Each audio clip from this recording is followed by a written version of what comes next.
جن دنوں میں راولپنڈی پہنچا جی ٹی روڈ پر ڈاکے کی واردات کا ذکر جاری تھا۔ ڈاکوؤں نے گجر خان کے قریب ایک کار کو روک کر اس کو لوٹا اور اس میں سوار ایک ہونہار نوجوان کو قتل کر ڈالا۔ یہ جرنیلی سڑک پہلے تو ایسی نہ تھی۔ راولپنڈی کی سرزمین، گکھڑوں کے علاقے اور پوٹھوہار کی روایات کا دامن پہلے تو ایسا داغدار نہ تھا۔ اس روز چودھری مولا داد جیسے بزرگ نے بھی میری بات کی تصدیق کر دی۔ کوئی جی ایسی بات نہیں تھی، عورتیں سڑک کے اوپر سونے سے لدی جاتی تھی، کبھی کسی نے ان کو نہیں چھیڑا تھا، کوئی ڈاکہ زنی کبھی ہوتی نہیں تھی، اگر ہوئی تو ایک چپڑاسی ایک سپاہی جاتا تھا تو اگلوں کو ڈر ہوتا تھا، بڑا تھا اور انصاف تھا، اس زمانے میں تھا انصاف تو اسی زمانے میں تھا۔ آج کل تو خدا کا فضل ہے ہر جگہ میں، انڈیا میں کیا ادھر کیا ادھر کیا، کوئی لوگ پڑھ زیادہ گئے ہیں، تعلیم زیادہ ہو گئی ہے، لوگ مذہب کی طرف سے ہٹ کے دوسری طرف چلے گئے ہیں، خدا کا ڈر کم ہو گیا ہے۔ چودھری مولا داد صاحب خدا رکھے اب 90 برس کے ہونے والے ہیں۔ ایک تو راولپنڈی کے بڑے پرانے باشندے اور دوسرے شہر کے خاصے بڑے علاقے کے مالک۔ ان کے بزرگوں کو جو چوہان تھے، سکھوں نے بہت زمینیں دی تھیں۔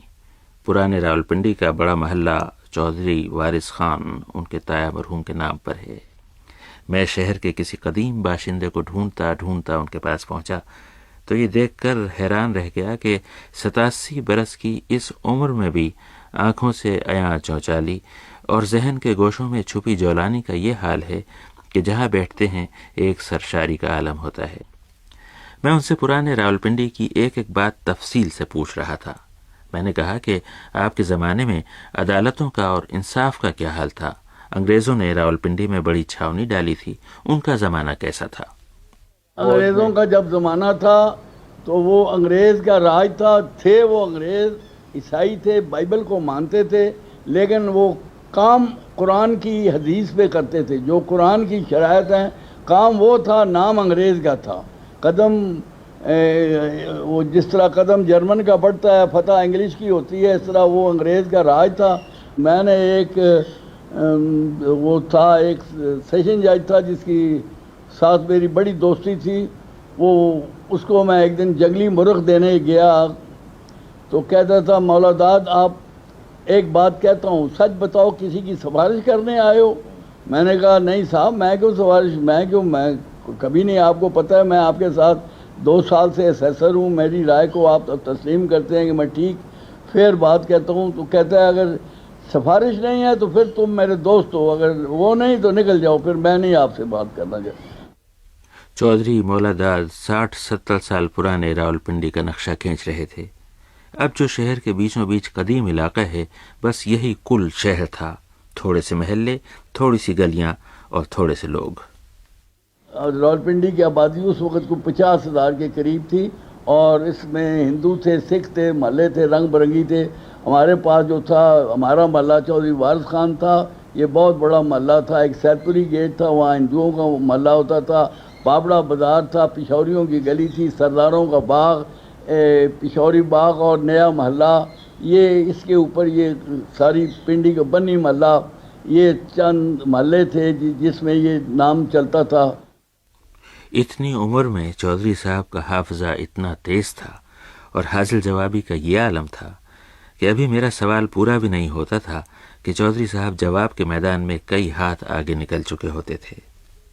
اچھا قیمتیں کیا ہوتی تھیں چیزوں کی؟ چیزوں کی قیمتیں کہ روپے آنے کا 1 سیر دودھ تھا، کوئی ملاوٹ کا نام نہیں تھا، اور گوشت بکرے کا گوشت 4 آنے سیر، گائے کا گوشت ہوتا نہیں تھا کہ ہندوؤں نے نارنگ نے فیصلہ کیا تھا کہ پنجاب کی حدود میں گائے کشی مسلمان کے لیے نہیں ہے، انگریزوں کے لیے ہوتی تھی، ان کی سلاٹر ہاؤس سے بند ہوتے تھے، انگریز کی ہوتی تھی، فوجوں میں سپلائی ہوتی تھی، لیکن یہ بکرے کا گوشت جو تھا 4 آنے سیر ہوتا تھا، 1 پیسے کا پاؤ، روپے کی 4 سیر مٹھائی، روپے کا 2 سیر، یہ میں 1922 کا ذکر کر رہا ہوں، 1922 23 24 کے روپے کا، اس وقت سمجھ لو کہ 2 روپے من گندم تھی، اور آٹا تھا 2.5 روپے من، 1 پیسے کی روٹی میں ایک دال مفت ملتی تھی، لوگ کھاتے تھے۔ چند مسلمانوں کی دکانیں تھیں، دو کپڑوں والوں کی تھی اور بوٹوں والی تھی، چونکہ ہندو چمڑے کو ہاتھ نہیں لگاتے تھے، اس واسطے وہ مسلمانوں کی دکانیں جوتی لوگ پہنتے تھے۔ راولپنڈی کی جامع مسجد قدیم شہر کے وسط میں ہے، اور اگر اس علاقے میں غیر مسلموں کا اصل زیادہ تھا تو یہاں اتنی بڑی مسجد کا ہونا حیرت کی بات ہے۔ لاہور کی ایک مسجد کے بارے میں تو سنا تھا کہ ایمان کی حرارت والوں نے شب بھر میں بنا دی تھی۔ چودھری صاحب کہتے ہیں کہ راولپنڈی کی جامع مسجد کا قصہ بھی کچھ مختلف نہیں۔ جو راولپنڈی میں سب سے بڑی جامع مسجد بنائی گئی ہے، اور میرے والد نے بنائی ہے ایک رات میں۔ سکھوں نے کام نہیں بنانے دیکھے، چونکہ ہماری زمین تھی، سردار موہن سنگھ نے کہا ہم نقشہ پاس نہیں کرتے، تمام دنیا آ گئی اور ہر عورت اور مرد نے وہ مسجد بنا دی۔ مگر جو مسجد مرگلا کے سبز دامن میں ایک بڑے سے سفید پھول کی طرح کھل اٹھی ہے، وہ اسلام آباد کی مسجد شاہ فیصل ہے، جس کی دلکشی کا یہ عالم ہے کہ نگاہ نہیں ہٹتی۔ شدید گرمی میں جب لوگوں نے بھیگے تولیے سروں پر لپیٹ لیے تھے اور اوپر پہاڑوں پر سوکھے جنگل سلگنے لگے تھے اور زمین سے اٹھنے والی حرارت میں سارے منظر تیرتے ہوئے سے دکھائی دے رہے تھے، دور سے اس مسجد کے مینار یوں لگے جیسے تپتی دھوپ سے بے نیاز وحدت کی شہادت دیے جا رہے ہوں۔ اور پھر ایک اور مسجد میں نے جرنیلی سڑک کے کنارے گجر خان کے قریب دیکھی۔ اس کی پیشانی پر سیاہی سے لکھا تھا، یہ مسجد فلاں فلاں مسلک سے تعلق رکھنے والوں کے لیے ہے۔ اس کے بعد راستے میں کتنی ہی مسجدیں ملیں، سب کی پیشانی پر سیاہی سے ان کے مسلک کا نام لکھا تھا، یہاں تک کہ جہلم کا چوک اہل حدیث آ گیا۔ پھر کسی مینار نے وحدت کی قسم نہ کھائی۔ ہاں، تو بات راولپنڈی کی ہو رہی تھی۔ کسی زمانے میں کوئی کننگھم صاحب تھے جنہوں نے اس علاقے کا ایک ایک پتھر الٹ کر دیکھا تھا کہ شاید اس کے نیچے تاریخ کی کوئی گواہی چھپی ہو۔ انہوں نے سب سے پہلے پرانے شہر کے کھنڈر دریافت کیے، جہاں اب اوجھڑی کیمپ ہے۔ یہاں حضرت عیسیٰ سے بھی پہلے کے آثار موجود تھے۔ یہ شہر درہ خیبر سے اتر کر ہندوستان کے میدانوں کی طرف جانے والے لشکروں کے راستے میں پڑتا تھا، چنانچہ بڑی مشکل سے آباد ہوتا تھا اور بڑی آسانی سے لٹ جاتا تھا۔ بالآخر یہاں گکھڑوں نے پڑاؤ ڈالا۔ کہتے ہیں کہ یہ اصفہان میں کیان کے سلطان کے گوہر کی اولاد ہیں، اسی لیے کیانی کہلاتے ہیں۔ گکھڑوں نے یہاں رہتے رہتے جینے کا ہنر سیکھ لیا۔ وہ شمال سے آنے والوں کو اپنا مہمان بناتے تھے، کیونکہ انہیں یقین تھا کہ یہ آگے بڑھتے چلے جائیں گے۔ البتہ دلی کی طرف سے آنے والوں کو وہ قریب بھی نہیں پھٹکنے دیتے تھے، کیونکہ انہیں احساس تھا کہ وہ ان کی خود مختاری میں نقب لگائیں گے۔ دلی کی طرف سے آنے والوں نے انہیں کچلنے کی بڑی کوشش کی۔ بلبن نے ان کی اینٹ سے اینٹ بجائی، شیر شاہ نے ان کے خلاف تلوار جیسا ہتھیار استعمال کیا، مگر سب سے مؤثر ہتھیار اکبر کا تھا۔ اس نے گکھڑ سلطان کی پوتی سے اپنے بیٹے سلیم کی شادی کر دی۔ یہ الگ بات ہے کہ شہزادہ سلیم جب شہنشاہ جہانگیر بنا اور راولپنڈی آیا تو اپنے تزک میں اس نے لکھا کہ یہ گکھڑ عجیب حیوان صفت لوگ ہیں، ہمیشہ ایک دوسرے سے لڑتے رہتے ہیں۔ میں نے ہر چند چاہا کہ اس لڑائی جھگڑے کو ختم کیا جائے، مگر کچھ فائدہ نہ ہوا۔ بالآخر فائدہ ہوا تو سکھوں کو۔ گکھڑ سردار ہمت خان کو سکھ سردار گجر سنگھ نے تحت تیغ کیا۔ علاقہ وہی رہا، سردار بدل گئے۔ میں جن دنوں وہاں پہنچا، راولپنڈی پر سردار ملکھا سنگھ کے قبضے کو 200 سال پورے ہو رہے تھے۔ کہتے ہیں کہ اس نے راولپنڈی کو بہت جی لگا کر آباد کیا تھا۔ پاکستان بننے سے 98 برس پہلے سکھوں نے خاموشی سے اپنے ہتھیار اور اپنا یہ شہر انگریزوں کو سونپ دیا۔ اسی روز کسی سکھ نے آہستہ سے کہا تھا، آج مہاراجہ رنجیت سنگھ مر گئے۔ مگر یہ شہر جی اٹھا، فرنگیوں کے ساتھ فراوانی آئی، کشادہ سڑکیں بنیں، دو رویا درخت لگے، ندی نالوں پر پل بندھے، بڑے بڑے باغ لگے، مدرسوں، کالجوں، کچہریوں اور ہسپتالوں کی سرخ اینٹوں اور کھپریل کی چھتوں کی عمارتیں بنیں۔ جہاں سکھوں کا پرانا قلعہ تھا وہاں راجہ بازار بنا، اور جس جگہ حضرت عیسیٰ سے بھی پہلے کے شہر کے کھنڈر تھے وہاں چھاونی بنی۔ چنانچہ 1907 کے گزیٹیئر میں لکھا ہے کہ راولپنڈی شمالی ہندوستان کا سب سے صاف ستھرا شہر تھا۔ مگر وہ شہر اب گر رہا ہے۔ لوگ پرانی عمارتوں کو توڑ توڑ کر فلیٹ، مارکیٹیں اور دکانیں بنائے چلے جا رہے ہیں۔ تمام بڑی سڑکوں کے کنارے اب دکان ہی دکانیں ہیں، اور ایک عجیب بات یہ ہے کہ یہ عالم میں نے کلکتے تک دیکھا، کیا گجرانوالا، کیا آگرہ، کیا کانپور اور کیا بنارس، اس 1500 میل کی پٹی میں اتنی مارکیٹیں اور اتنی دکانیں تعمیر ہو رہی ہیں کہ ان کی قطار کو شمار کرنا مشکل ہے۔